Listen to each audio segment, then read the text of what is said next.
What's up, everybody? How's everybody doing today on this Monday afternoon?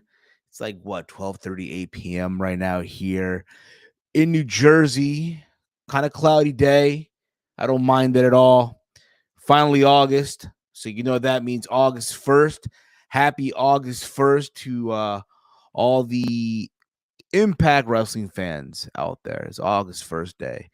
I remember this day very vividly. I remember it like yesterday when the Ace and Eights were feuding with the Main Event Mafia, and Impact was teasing this August 1st. August 1st.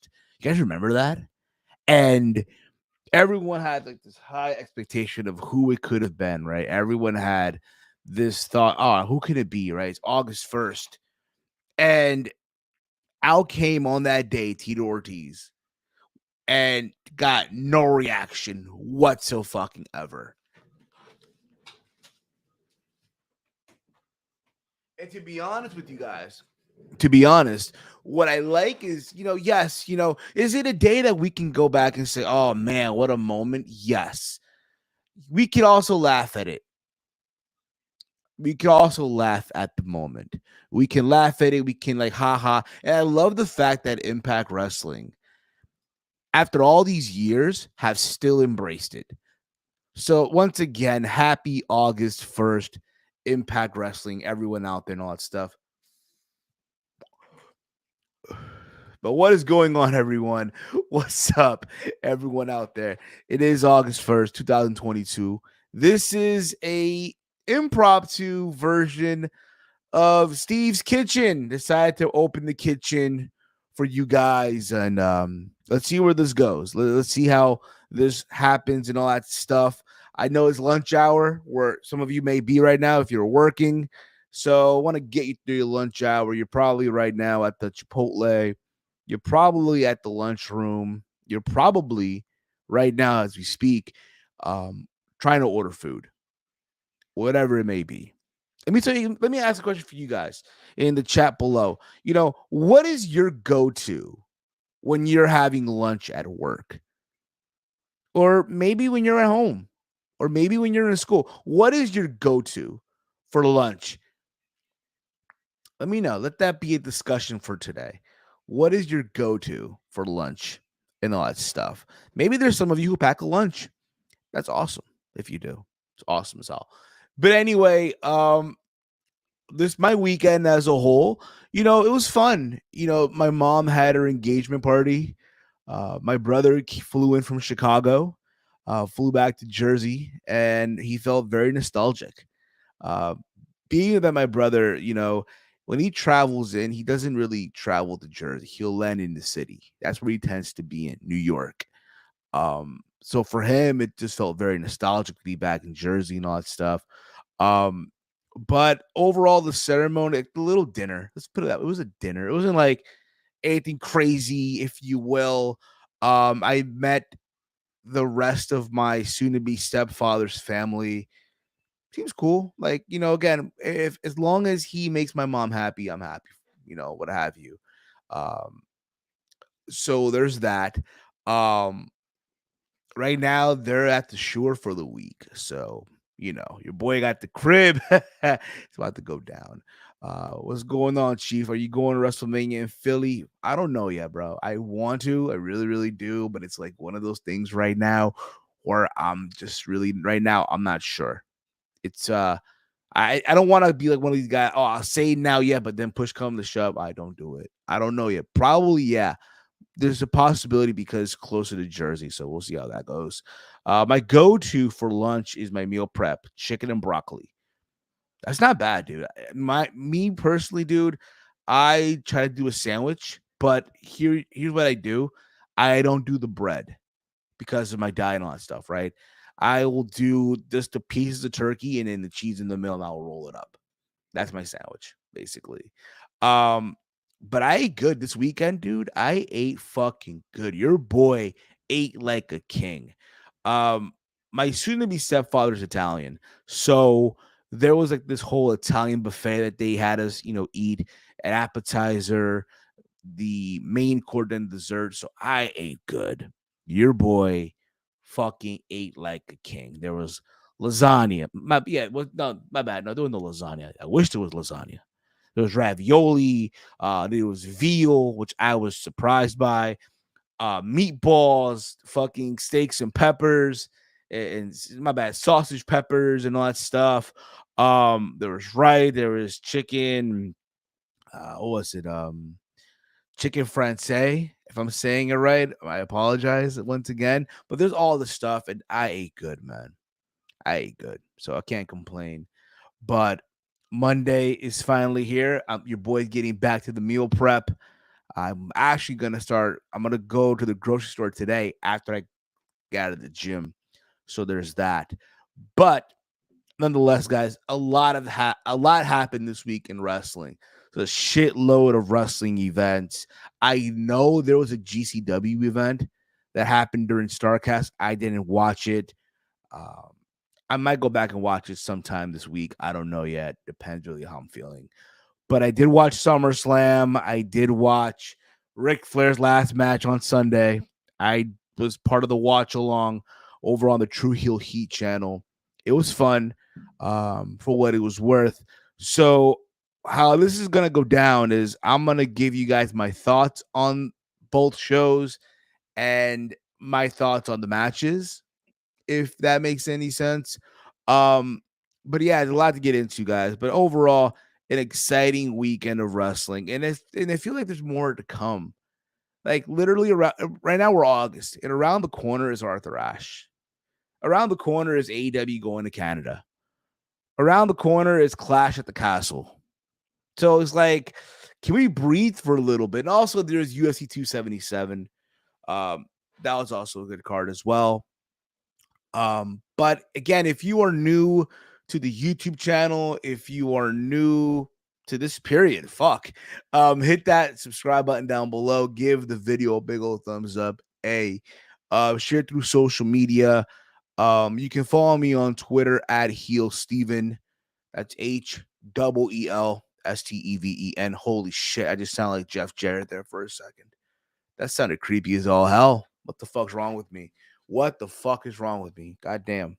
So, again, a lot to get into. A lot has happened this week in wrestling. So, without further ado, ladies and gentlemen, without a further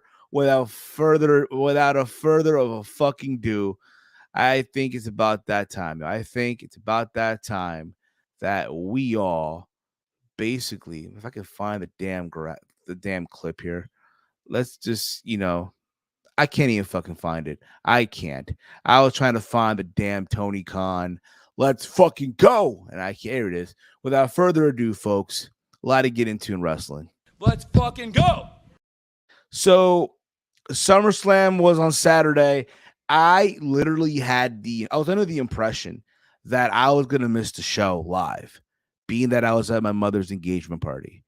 And the event ended at 9 p.m. But once after I ate, like everyone was leaving. My brother left too. So it's like, fuck it, I'm gonna leave. The shit ended at 9, but I left around 8:30-ish or so. So technically, I committed. I was there, right? So I get home and I'm like, oh shit, there's time to watch the pay-per-view. So I hit up Romeo like early in the day on that Saturday. Hey man, I might be late, I might not. Send me the link anyway to join the watch along and all that stuff. So I'm driving home and I have I have the Peacock on my phone as I'm driving. And the first thing I see, because again, I missed the first match. I just watched it live a couple of minutes ago. And I see that it's Bailey, Dakota Kai, and Io Shirai. They're just they're literally on the entrance area, and I'm like, oh shit, what the fuck is this? This is great, awesome. And then they had that whole confrontation with Bianca, and Becky got involved too. When you think about it, though, SummerSlam was the first pay-per-view under the Triple H administration. Even though technically he still had some of Vince's, marks on the whole event, it was technically still the first Vince McMahon, event. My bad. First Triple H event, if that makes any sense. Under his new administration, all that stuff. And we got a glimpse of change. We got a glimpse of hope. You got to remember Dakota Kai was released, right? She got released, and I'll get back to this in a bit, okay? I'll get back to this whole Dakota Kai thing and all that stuff. But the show kicked off with overall, I thought the show, I'm gonna be honest, okay? I know right now I am all over the place, okay? It happens. But I will say this, I thought the show overall had a lot of promise of change. Yes, there's still some of the old Vince stenches on the show, but overall, I thought this SummerSlam, when it was all said and done, delivered, in my humble opinion. Okay. So we kicked the show off with Bianca Belair versus Becky Lynch for the Raw Women's title. I thought overall they had a very good match. I thought, really, to be honest, it was a good way to open the show. That being said, was this match better than their match from WrestleMania? No. I still put that above. That being said, though, a part of me thought, when they announced this match, you can think about it, right? The only thing that changed about this match from a year ago was the color of the fucking belt. It's not like they went out there on TV, leading up to this match to fucking wow you. Didn't happen. And they went out here tonight, last Saturday night, and they fucking delivered. But I thought the match from WrestleMania was a little better. There was a part of me that thought that, hey, maybe, just maybe, Bianca will get her revenge from last year's SummerSlam. You guys remember, right? Becky Lynch showed up and she beat Bianca in like 19 seconds. So it's like, can we see that again? No. What shocked me here was that Bianca did a Spanish fly off the top rope. It's not really her thing. It's not really, that I will see her do. And it lands on Becky. Then went for the KOD for the 1, 2, 3. And I thought overall, again, they had a good match, but it's just not as good as the WrestleMania match. If you are new to the channel right now, hit that subscribe button, hit the bell notification, be notified when I go live. Follow me on Twitter at HeelSteven. If you have questions for me, I'll answer your questions in a moment. All right. Just want to get through the SummerSlam card, guys. Just want to get through the SummerSlam card, if you will. But there was that. After that, like I mentioned earlier, Bayley showed up, and there were talks of Bayley coming back. We don't know when. She shows up, and she comes in with Dakota Kai, who we all thought was gone. She was released, right? And the return also of Io Shirai, now going as Io Sky. And there were talks even with her, she might be gone as well. Her contract might be coming up, and she wants to go back to Japan. Ain't that what Tuna Meltzer said, right? So they have this confrontation in the ring. Becky joins Bianca. So where this is going is basically Becky Lynch is now a babyface. She's transitioning to babyface role, which I'm fine with. I'm really, really am. But what I like is the fact that Triple H has brought in new bodies into the women's division on Monday Night Raw, which it could have used a breath of fresh air. And I'm here for that.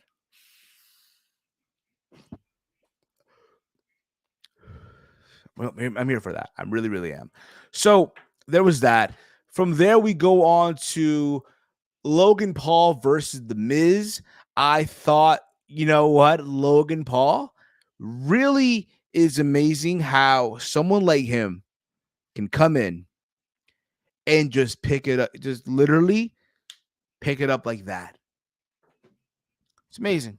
It's amazing. Granted, yes, in the eyes of people, he's still that celebrity, right? Still that celebrity. They don't, even though now he is signed to a contract at WWE, he's going to wrestle on big events. So likely the next time we see him is probably at Clash of the Castle, or if not, maybe Survivor Series. We don't even know. But I thought on Saturday night, he really had an amazing performance. Granted, Miz, I want to give him credit also where credit's due. Miz helped Logan Paul look good in the ring also. Let's just get that out of the way also. Let's be clear on that. All right? Logan was great, but I thought also Miz helped Logan Paul looked like $1,000,000. Yes, did I like that Tommaso Ciampa was wearing fucking light green? No, but that was fine. It is. I didn't like it, but what can you do? Do I think that Logan Paul has the best celebrity performance? No. To me, that still goes to Bad Bunny. But he's right behind Bad Bunny. He's right behind him. And again, I thought they had a very good match. Logan Paul hit that frog splash to the outside, got some good air. Looked like he'd been doing it for a hot minute. But nonetheless, you knew going in Logan Paul was going to win, and he did with the skull-crushing finale. What made it even crazy that he beat The Miz with Miz's finisher with the skull-crushing finale. So I thought that was cool. I thought it was. Somewhere also in this match, AJ Styles got involved, who attacked Tommaso Ciampa. So there was that also. I guarantee you tonight on Raw, because it is Monday tonight after all, right? I guarantee you tonight on Raw, you're going to get, I guarantee you this, you are going to get Tommaso Ciampa versus AJ Styles. Likely. That's going to be the scenario here.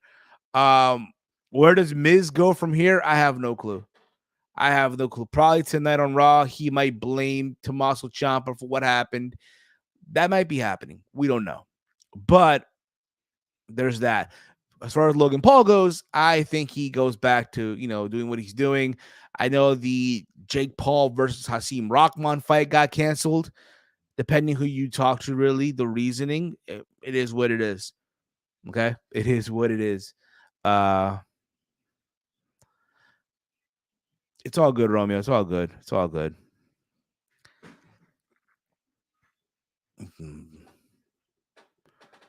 But there was that. Okay. From there we move on to Bobby Lashley versus Theory for the United States Championship. If you really thought that that Austin Theory, just call him Theory now, okay, was gonna walk in there and win the U.S. title, congratulations, you played yourself. You basically played yourself, pretty much. Okay. I feel like even during the build-up, Bobby Lashley became this fucking afterthought. It's been mostly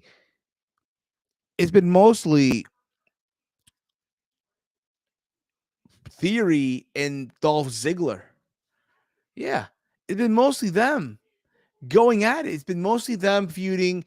Lashley's the champion, yes, but Theory is the money in the bank, the holder of the briefcase. But to no avail. Listen, what's even crazy, they literally had less than a 5 minute of a match. The match didn't even go 5 minutes. Let that sink in for a second. And Lashley retains. He is still the U.S. champion. And everyone was wondering, oh, will Theory cash in later on in the night? We'll get to that. But again, I thought nothing of it. It did nothing for me. But you knew going in that Lashley was going to fucking win. From there, we go on to the tag team match of Finn Balor and Damian Priest of the Judgment Day versus Dominic and Rey Mysterio. You guys know that I've been saying this shit for a minute. Send this kid to NXT. I really do feel that there's so much high expectations on Dominic, and you see it. It's like he tries so badly to be like his father. And I think it's great that he's following in his father's footsteps. That's awesome, dude.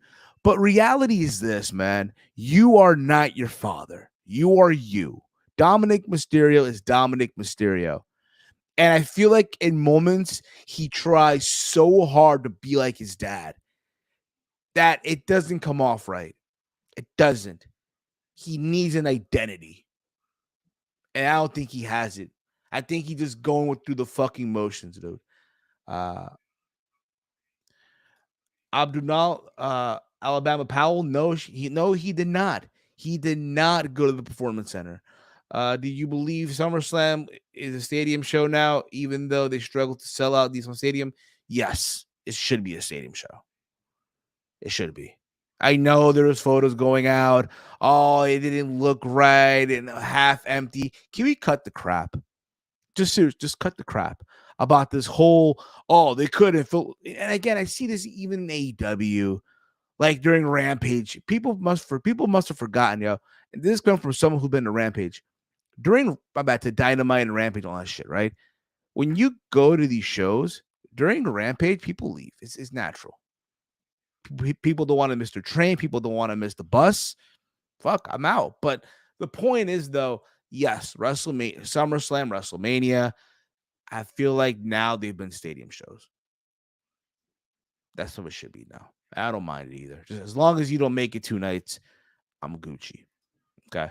But I really do feel, again, Dominic Mysterio doesn't have an identity. He's just going through the motions of shit, trying to be like his father. And this is what you get for not having this kid go to the Performance Center.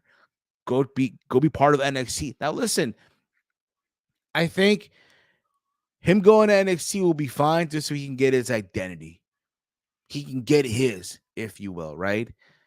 That's just me. Okay. Not saying he's bad or anything. I still think the kid is one day going to be of the future, be one of those top guys down the road. I almost said future, but it is what it is. Okay. That's just my belief. Okay. Yes, Ray has groomed Dom to be Prince Mysterio, and that's fine. But to me, get this kid, it is what it is. But the match, for what it was worth, it was an okay match. I didn't go crazy for this either, because you knew going in what was going to happen. You knew going in that the Judgment Day were not going to, they were not going to win, even though it was a no disqualification match. It was their match. Okay. There's a moment where Ray goes for the frog, goes for the senton off the top rope, and I guess the rope was slippery or something, but it's like he almost landed face first, which is like, damn, bro. But they got the win. Who's surprised by that? Who is surprised by that? Because we find out that all those vignettes you were seeing on Raw, all those vignettes, right? They were for Edge. No shit. Edge looked like Logan Paul if Logan Paul entered his mid-30s or 40s and still trying to act like he is, the guy that he is right now. That's what he looked like. Okay? So when people say, oh, shit, he cut his hair, yes, he needed to because the long hair was looking like a wreck. But fucking hell, what the hell was he looking like? I have no clue. I have no fucking clue. So there was that. I ain't gonna lie though, I really thought going into SummerSlam we would have at least gotten Finn Balor versus Edge. Maybe they'll save that for Clash at the Castle. Maybe they will. And I'm fine with that too. I'm totally fine with them doing that if they really want to go that route. So there was that. From there, we go on to Pat McAfee versus Happy Corbin. I thought the match was fine.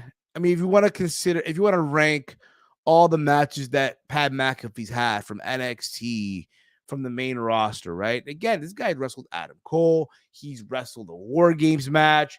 He's wrestled Austin Theory.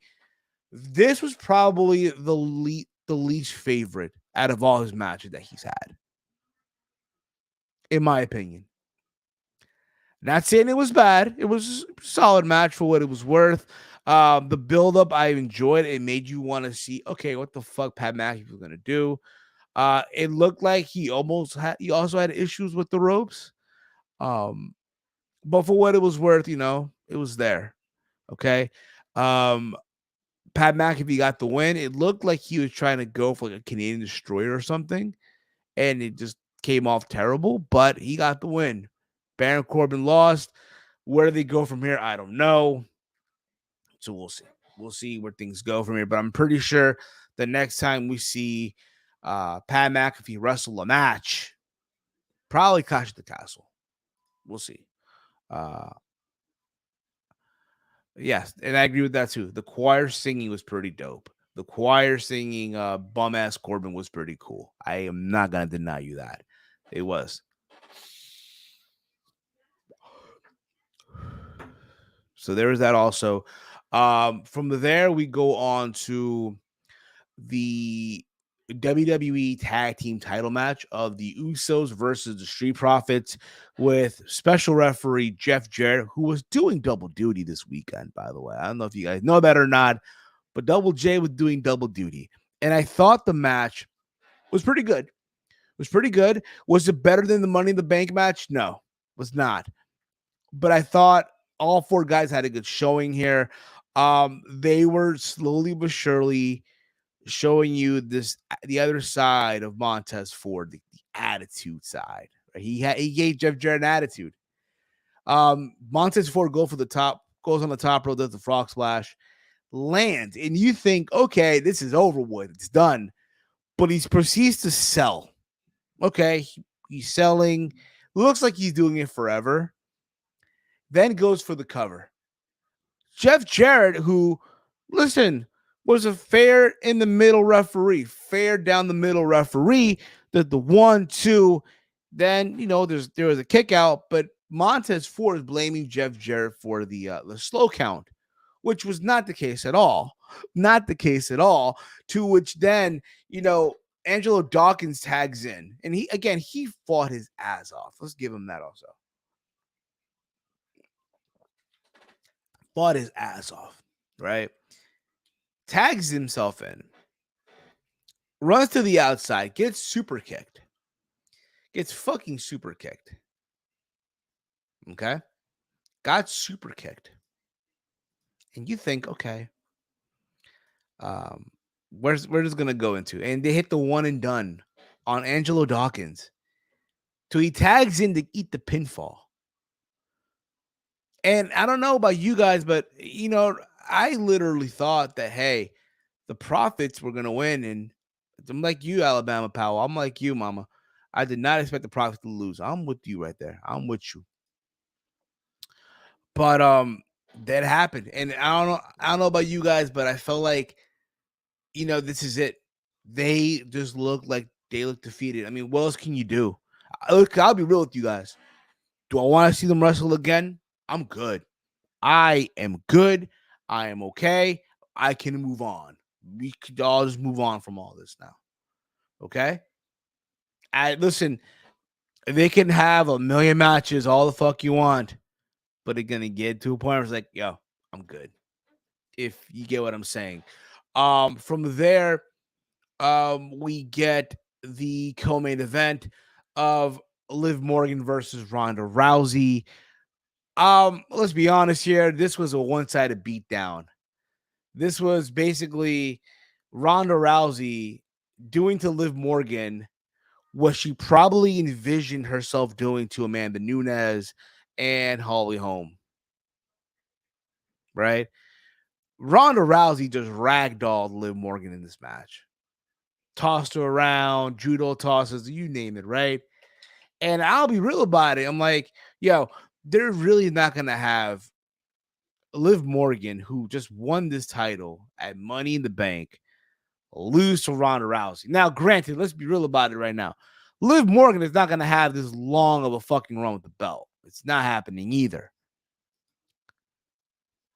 So, how did they go about this, right? They decided to pull off the Kurt Angle Undertaker finish. I believe they did this finish. I believe the finish was done in No Way Out 06, also on an episode of SmackDown in 2003, where in this situation, right, Ronda Rousey had Liv Morgan in the armbar, and she has the hold locked in, and Liv decides to literally stack her, right, with Ronda's shoulder to the mat, and the referee does the cover 1, 2, and before the referee hits 3, Liv taps out, but the referee counted 3 already. So it's like, there's controversy. There's controversy here because, again, when you think about it, Ronda Rousey did have Liv Morgan beat, but there's a catch here though. And this caused Ronda Rousey to snap. She just attacked Liv Morgan again, hit her in the armbar. She attacked a referee. So yeah, we're back to badass Ronda Rousey. But if you notice, Liv Morgan at the end of it all this was smiling. Yeah, I noticed that, right? She was smiling. At any cost, she retained that title at any fucking cost. She was happy. She was smiling. And that's fine. Totally fine. From there, but I look forward to seeing where they go with this. You know, a part of me thought we'd see Charlotte Flair come out, right? You just never know. Just never know. Also on the show, I know I'm about to forget to mention this, but somewhere during the show, Riddle came out. Now, you guys remember we were supposed to get Riddle versus Rollins, and the match got canceled because Riddle's hurt with an injury, right? So they advertised. So they had to cancel the match. Rollins went on Twitter, said what he said. But people were under the impression, myself included, that Rollins was going to have a mystery opponent. Now, this whole week, I've seen a bunch of Photoshop, images with the SummerSlam graphic, what have you. Rollins versus, you kind of get the idea, right? Johnny Gargano, MJF, a bunch of people, right? People were wondering, okay, who is Rollins going to face here, right?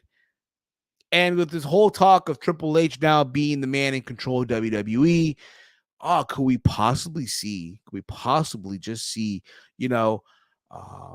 Johnny Gargano make his return, right? I mean, I would have loved to seen it. Don't get me wrong, but it's just one of those things where it didn't happen. And it is what it is. Okay. It is what it is. Okay. Riddle comes out and he is just calling out Rollins. But what I liked about this too, Riddle looked serious. It wasn't none of this, bro, Randy, hey, Randy. Like, no, this was serious Riddle. And that's what I want from this guy for a hot minute. Like, yo, bro, be serious, man. Give me a serious fucking Riddle. Enough of the whole bro, which is funny. I get it. Haha. It is what it is. But come on, man. Get serious for a minute here. Get serious. And that's what we got. Raw comes out. They're trying to separate them both because obviously Riddle isn't still medically cleared. And they start brawling, but Rollins gets the upper hand.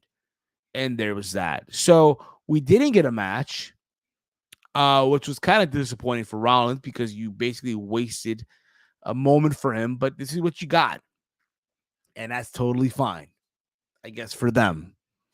Likely tonight on Raw, there might be something, but we'll see. We'll see. From there, you get the main event. Roman Reigns and Brock Lesnar, last man standing. This was fucking awesome. Okay. And I rewatched the match. I rewatched it. This was awesome. This was fucking just chef's kiss. Now, granted, okay, was this better than the match from WrestleMania 31? No. But this is the closest thing. Listen, they've had numerous matches before, right? But as far as one-on-one goes, let's be real about it. The match from Dallas sucked. The match from New Orleans was a shit show. Okay? This made up for all of that. Okay? And let's be honest here. Let's just keep it a buck. How many of us were having this high expectation of Roman Reigns and Brock Lesnar? I'll wait. I'll fucking wait. You tell me.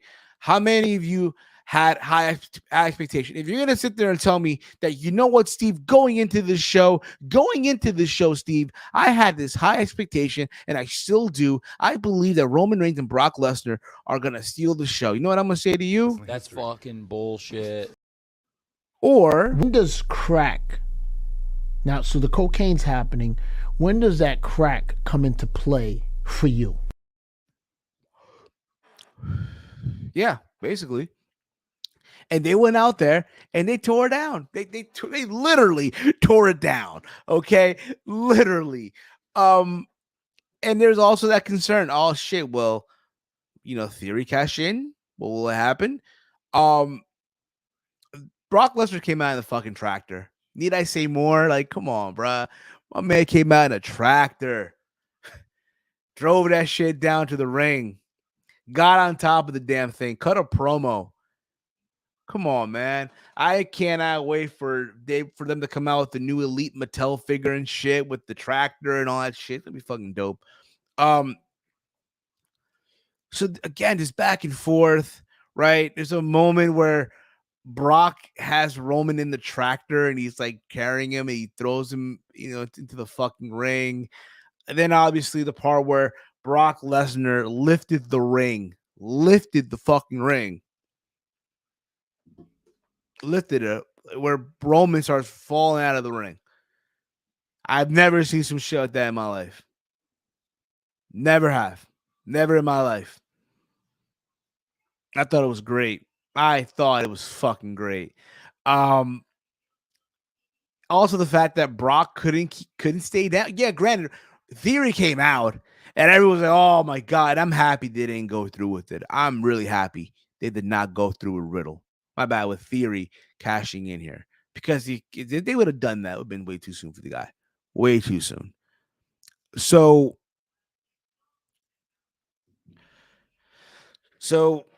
Theory comes out, he attacks Roman, he gets F5 before he can even decide to cash in. So technically the cash never happened, but Roman starts beating up Lesnar with the fucking briefcase. He still wouldn't stay down, got back up. The briefcase, the fucking WWE title, Brock would still get back up. The Universal title, Brock would still get back up. Spear, everything you can imagine. And shout out to Michael Cole on commentary, yo. You can tell Michael Cole was finally himself again. And I like that. He was telling the referee to count faster, damn it. And then eventually the entire bloodline had to bury Lesnar in just parts of the announcer's table, all that shit, just so they can get the 10 count. So there was that was something. That's how we closed the show. But I thought it was fucking great. Again, SummerSlam overall, let's just keep it a buck. It's still the first show under the Triple H administration, right? Even though it has a lot of Vince vibes to it, if that makes any sense. Just fine. It's fine. But guys, as far as there's hope, there's shade, it's going to happen, all right? Just don't expect it to be right away. Don't expect it to come tonight, everything. You're going to get it in just due time, people. Patience is a virtue. Remember that. All right?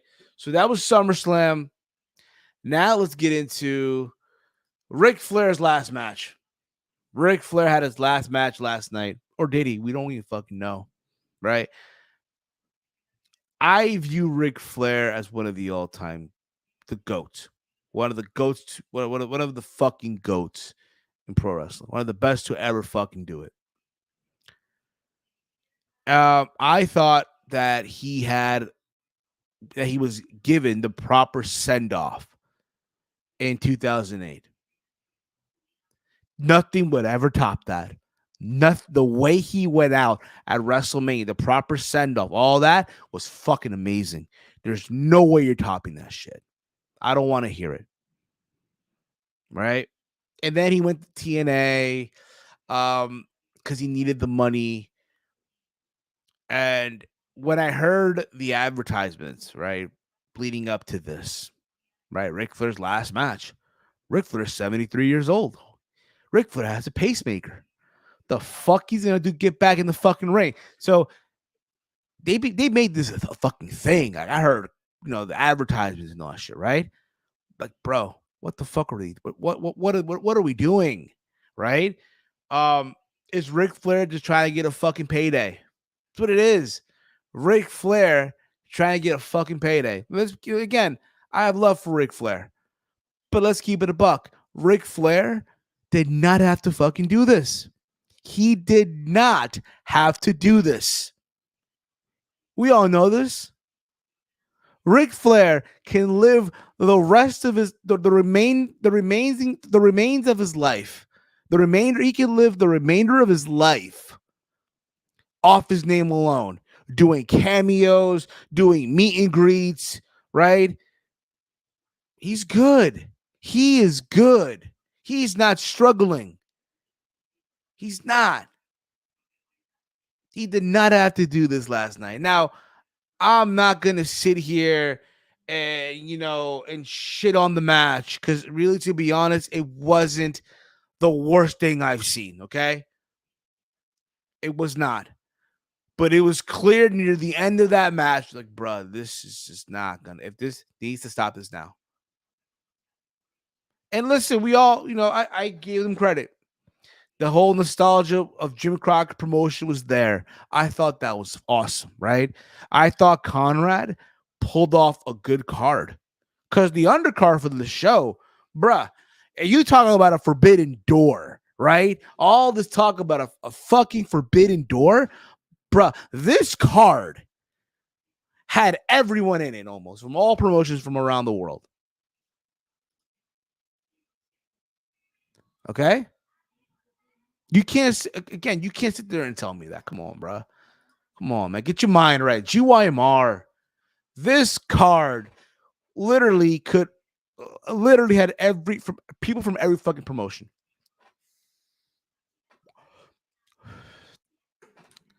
And it capped off with Ric Flair in his last match. Okay?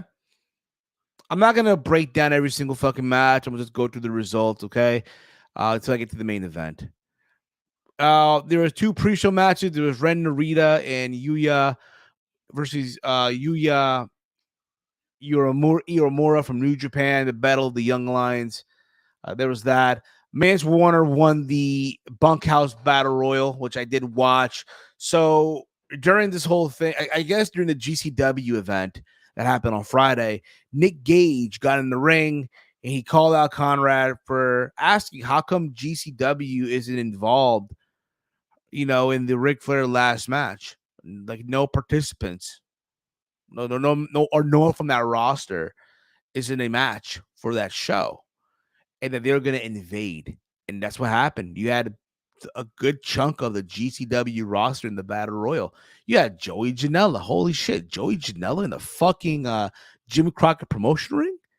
You had, who else you had in this match? You had Effie. You had, who else? Mance Warner, who won.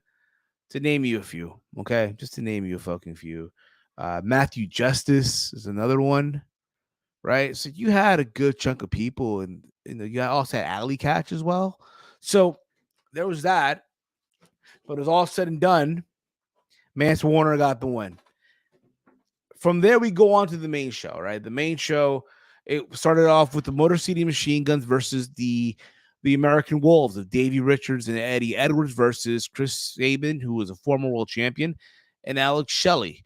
Thought they had a very solid match. I just felt like the crowd, really, to be honest, a good majority of people that were there were just there to watch the Ric Flair last match. They did not give a flying fuck about anything else on this fucking card. All they wanted to do was watch Ric Flair have his last match. Have Ric Flair go out there, woo, and just have that last match. That's it. That's all they came for. That's all they get is. That's what it felt like to me at times. So there was that. I thought, again, they had a very good solid tag team match. Something you would see on Impact back in the day. But the Motor City Machine Guns got the win. So there was that. You had Killer Cross versus Davey Boy Smith Jr. They went one-on-one. I thought their match was short, to my surprise. Kind of like, kind of shocked because they literally went like 5 minutes. I'm like, what the fuck? But Killer Cross ended up getting the win. So there was that. But yeah, kind of shocked that they were just given literally 5 minutes. 5 fucking minutes. From there, we go to the Fatal 4-Way of Jonathan Gresham. Yeah, that's a name who I thought we would not be hearing from no more. Versus Alan Angels versus Konosuke Takeshita and Nick Wayne. Nick Wayne, who's 17 years old, bruh. 17 years old. The future's in good hands. Just me being myself right now, keep it real with you guys. If I'm a promoter, I am not signing Nick Wayne. I am not signing Nick Wayne to a show if I was a wrestling promoter. I am not gonna have a minor get hurt under my no. This is not happening, bro. We ain't doing it. Good talent, don't get me the fuck wrong, but I'm not taking that risk. It's that risky right now. But Jonathan Gresham was here, and I'm like, wait a minute. I thought you were done with wrestling. I thought you were leaving, bro. What happened? Well, man, what happened? Right? I think what it is, I hope he does have second thoughts. I really do hope that he does consider, sticking around, man. Now, I did hear a report from Mike Johnson that when he cussed out Tony Khan, there's also supposedly, and I hope this is not true, he referenced the fact that, his case, right? Why, he should retain or why the match should be longer against Claudio. He used as a proof to defend himself that because of his ranking in the PWI 500. Do you want to know what he's ranked in right now? My man's ranked number 20. Because he thought because of that, he tried to use that to defend himself while he was cursing out Tony Khan. That's what they're saying. I hope it's not true. I really hope, my man, that's not true at all, man. I really do hope that's not true at all. Because if it is, bro, for real, man, what the fuck, man? Seriously. I just need to know, man. I just need to really fucking... When does crack... Now, so the cocaine's happening. When does that crack come into play for you? So, the match itself was a short match. Very, very fucking short match. I felt like what they were doing, too, they were rushing just to get to the Ric Flair match because that match needed to be the longest match on the fucking show. So Jonathan Gresham got the win. So there was that. He pinned Alan Angels, I believe. So there was that. We got the tag team match of the Four Horsemen, right? You had Brian Pillman Jr. teaming up with Brock Anderson to take on the Rock and Roll Express of Ricky Morton and Kerry Morton. Robert Gibson was at ringside for this. Very, very, it's cool to see the future of the business. Felt that was cool to see, right? Brian Pillman Jr., I'm going to say this right now, looked like a badass here. I know he's doing the whole varsity blonde bullshit in AEW. It's just not for me. It's not for me anymore. Okay. I'll be open to seeing AEW make literally, and believe you guys may think I'm crazy right now, but I'd be open to seeing them team up, seeing Brian Pillman Jr. team up with Brock Anderson and let them be the Horseman thing. I'm open to it. I am open to it. Why not? Because it's probably be better than him being a varsity blonde. Okay. That's just me. Yeah, that was the match itself for what it was. It was okay. Nothing to go crazy about here. Cool to see the future of the business, like I mentioned, and also to see, Ricky Morton. Thankfully, he did not do a Canadian Destroyer. So from there, we go on to Rey Fenix versus Bandito versus Laredo Kid, Black Taurus. Black Taurus is the MVP of this match. 100%. He is the MVP. Bandito went for a dive on the outside, and it looked like he was going to literally land on his head. And Taurus caught him. I don't know how he caught him, but he caught him and saved him from having a concussion or a career-threatening injury, what have you. So good on him for that. Give Taurus a fucking bonus. Seriously. But when it was all said and done, Rey Fenix picked up the W. Another thing, again, these matches were very short, man. I'm like, what the fuck? From there, we go to Josh Alexander versus Jacob Fatu for the Impact World title. Went to a no contest.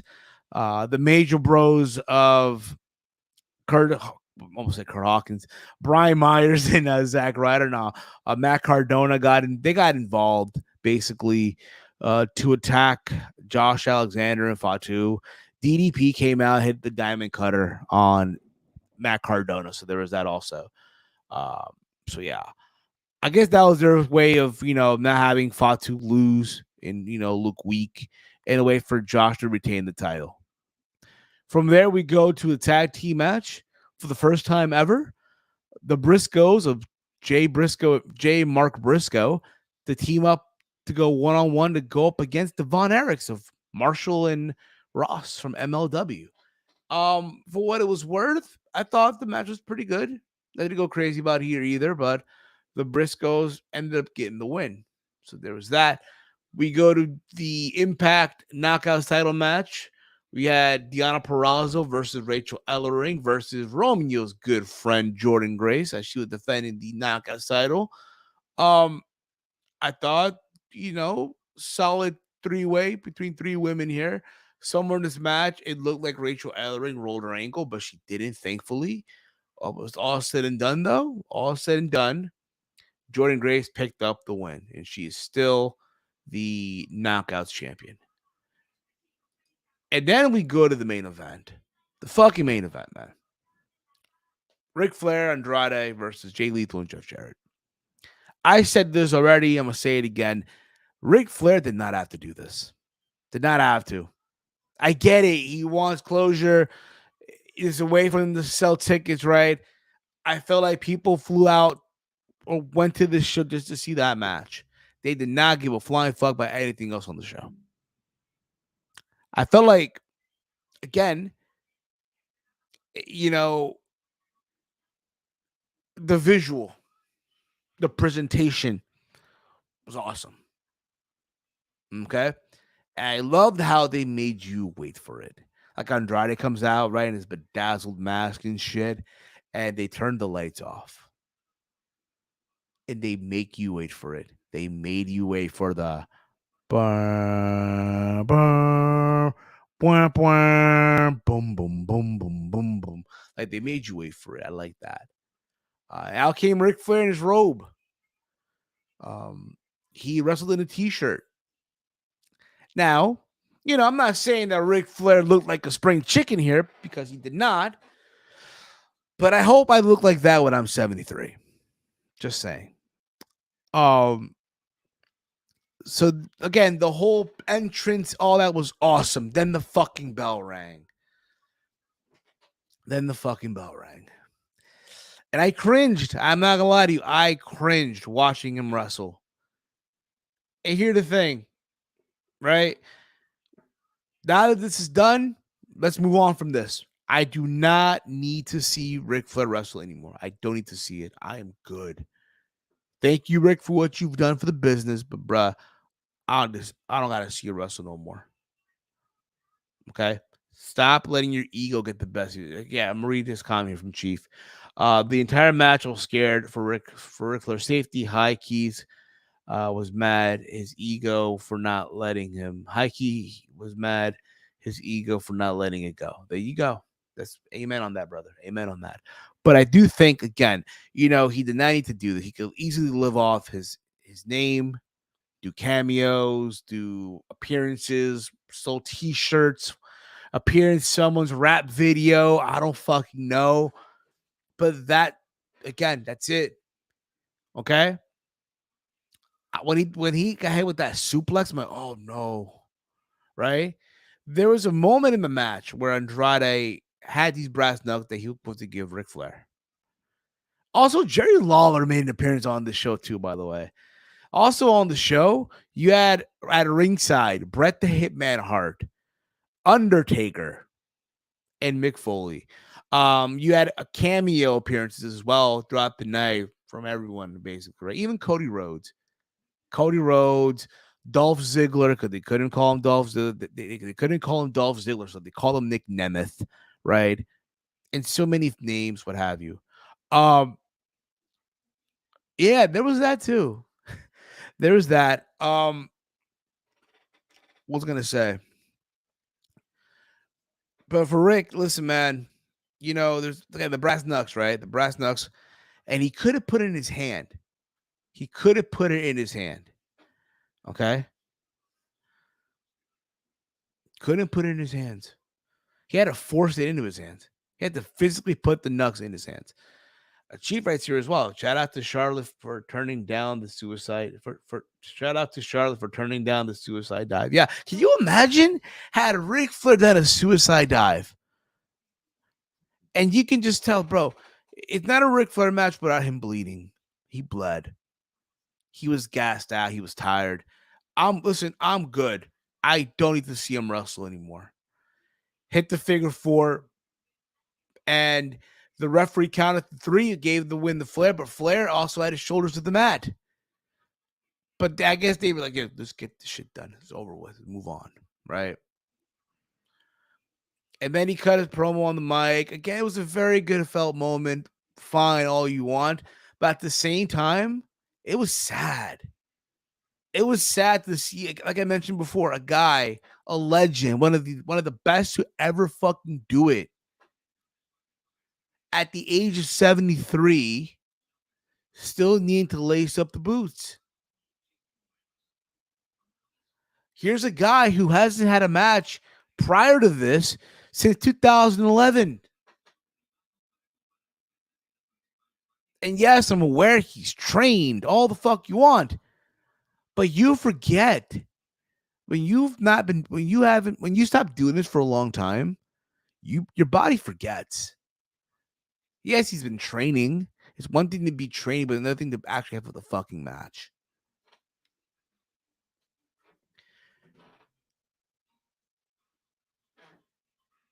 And to me, at the end of the day, listen, Ric Flair gonna continue to do what he wants to do.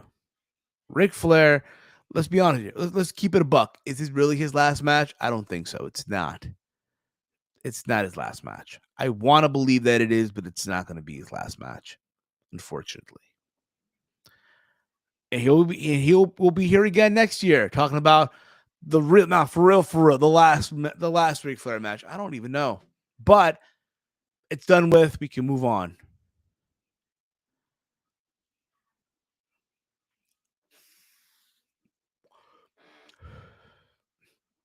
So there's that. I also like the fact that Ric Flair came out with the big gold. I like that. Teaming with Anderson is about as bad as it would go for him. I mean, it's going bad for him right now with the Varsity Blondes, but hey, it is what it is, mama. It is what it is. But overall, again, two good nights back-to-back of wrestling. SummerSlam Saturday, Ric Flair's last match on Sunday, all that stuff. UFC 277 was also on Saturday night. Amanda Nunes beating up Juliana Pena. So there's that too. So there's that also. Yeah. So there's that. Guys, if you have any questions for me, feel free to drop your question down below. Feel free to drop your question down below, if you will. Feel free to drop down your questions. So yeah. I know Raw's tonight. Raw's about to end. My bad. Raw's about to fucking starts tonight. I said it's about to fucking end. What the fuck's wrong with me? So there's that too. What else happening this week? I think it's Shark, the whole thing with the quake in the lake, whatever, from AEW. Not really sure. Not really sure, to be honest. So there's that. All right. All right, y'all. I'll tell you guys what. I'm about to wrap things up here. All right. I'm about to wrap things up. I got shit to do. Okay. I got to make my meal prep for the week. I got to go to the gym.